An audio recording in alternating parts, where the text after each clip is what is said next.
So we're back, and as I said before, I was waiting on the London session to take that bigger move, right? It's to seek out that bigger move, right? Because there's more volatility in these sessions, the London session which we are currently in. So let's get straight to the point. In this, I'm going to really break down the top-down approach of the weekly time frame to really see what we can see from price in the upcoming days, right? I did take a position, but let's get to the point and break it down first. Then I get to that position that I just took and why I just took it and why I am still maintaining my buys. So looking at the weekly time frame, we can obviously see the main reason why I'm maintaining my buys is really what the weekly time frame is telling me, right? The weekly time frame is telling me that price did break above these exhaustion levels, right? Did engulf with this heavy bullish momentum and came back to retest multiple times, which also failed to break so many times, right? It's getting down to the daily time frame where we can see that in more detailed form. This is where all the confirmations is at, no doubt, right? Because based on the daily time frame, we came back, we rejected, we formed this double bottom rejection, we pushed this price with a heavy bullish momentum, and then we came back to retest this exact daily zone, and as we can see, we're currently rejecting that. So it's getting down to the forward time frame. Now we can see that we did have this indecision candle, which we are now forming the next indecision candle. Not 100%, but based on what I'm seeing so far, it may or it may not form it. But regardless of that fact, the previous candle, we did have that indecision candle at that level, as we did have these rejection areas as well on the 1 hour time frame, but we can see in a more detailed form where we did not break. As we can see, the wicks clearly rejected from that area. So seeing that, I'm really still maintaining my buys, and as we can see, price did engulf this area of support and came back to retest at that 1 hour support that I previously stated. So let's get along to the 30-minute time frame. Seeing that, that's where I really base my entries, right? Looking at this, we do see, no, it's not that. We do see again that engulfment and that retest I was waiting for. I was waiting for that 1 hour retest. Reason being that's the area that we had major support, and we did not respect this support, resistance to the support at this area when it was broken. As we can see, based on the lower time frame, the 15-minute time frame, we did not support it. We basically engulfed that candle, forming more of a downward trend, right? So let's get back to the entries. I did enter that trade based off that retest using my fibs.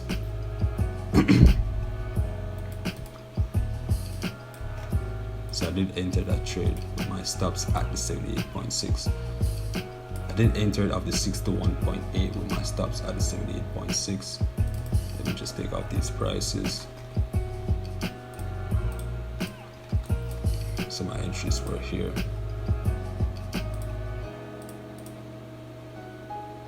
Of the 61.8, targeting the negative 27.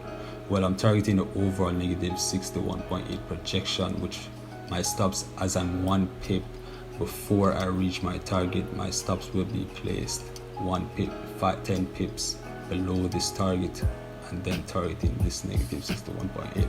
If you're wondering how I do that, I do have an indicator on MT4 that automatically removes my stops, remove my targets, and place it at my second TP, while placing my stops at either break even or wherever I really wanted to place, right? My stops are at that 78.6, as I said before, and that's really my trade. I did take a second position based on a 5-minute time frame, as I did see we did have this trend line right here, which we did break and came back to retest in the previous structure. Once I saw this engulfment at this area, I did enter at the moment we retested this area right there, and had my second entries at that level. So my entries were at that level again. Same scenario for my TPs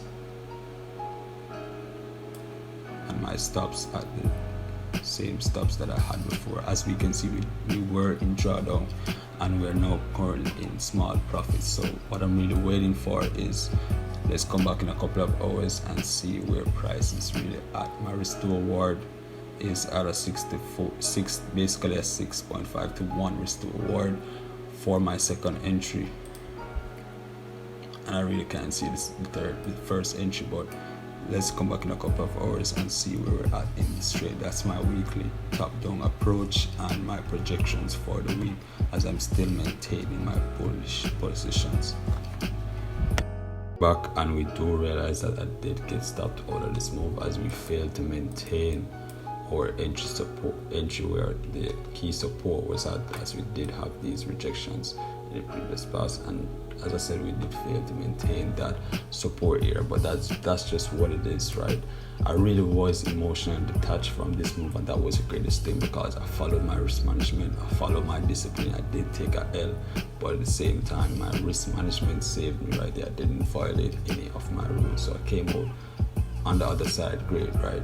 And based on the psychology perspective, because I didn't violate any of my rules, and I didn't know it was a possibility of breaking that support, and that was okay because my overall biases are still being maintained. As I said in the analysis, the weekly analysis, price could test this for support, right? And as you can see, it's still maintaining as we did reject that area, and now we're having about a 12-hour consolidation based on that, as we can see. But otherwise from that, I did take another entry based on the 15-minute and 5-minute time frames, and this is where I really fucked up, right? I really violated my strategy. I was chasing that loss, even though I was really disciplined on that move. I really was chasing that loss. I wasn't really in the right mind state and all of that. The thing that I learned, the most important thing that I learned from this, is to maintain a clear mind state, maintain a clear bias, right? Maintain a clear psychology, right? Never chase the losses, right? And here I was chasing the losses in a major consolidating time frame, like consolidating session of the market, right? That was just unrealistic at the same time, but I live and I learn, and that's the main reason why I made these videos, to really look back and really learn and stay and keep myself more disciplined and accountable, right? That's the main reason why I made this. But my second entry was based on, as I said, we did have these heavy projections areas where we did have that support. At the same time, I'm waiting for price to break this, engulf this lower high and that level of resistance and support, and we did retest. My entries were at the 38.2 and my stops were at the 68. Now this is where it kind of get fucked up, right? Where I did fuck up my strategy and my overall analysis and my discipline, right? Even though I would have gotten stopped out if I kept my original stop loss, I did edit my stop loss to these areas below these wicks, which I shouldn't have done, because I had a feeling that price would have tested my stop loss and then retrace, which it did. But at the same time, I shouldn't have done that. I should have stick to my analysis. I should have stick to my discipline, my risk management, all of that. I did come out of this move at break even when I set my TPs a little bit above my entry, mainly because I didn't know price was going to go out there regardless, right? But at the same time, I violated my strategy, and after that, this is where everything kind of went south, right? Because I did take a second loss after this, right? This wasn't really a loss, but in total a second loss based off this and the loss that I took over here, which I will get to. This is why I made these videos again, right? I shouldn't have done that, and the next thing why I should have, main thing why I should have done that is that it's not sustainable, right? It's not sustainable of extending my stop loss, because in most case scenario, it loses more than I win, right? And that's where I fucked up. I fucked up, but that's just what it is. I live and I learn. And let's get to the next trade. Based on the 5-minute time frame, I did enter this trade, realizing that we do have these valid area supports.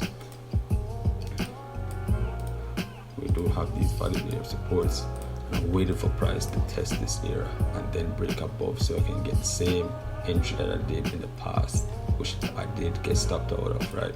I was chasing that loss, right? I was chasing the fact that I didn't win any trades, chasing the fact that, okay, what's the next move, right? Like, it's so unrealistic because it was a huge consolidation, right? That was just chasing the loss again.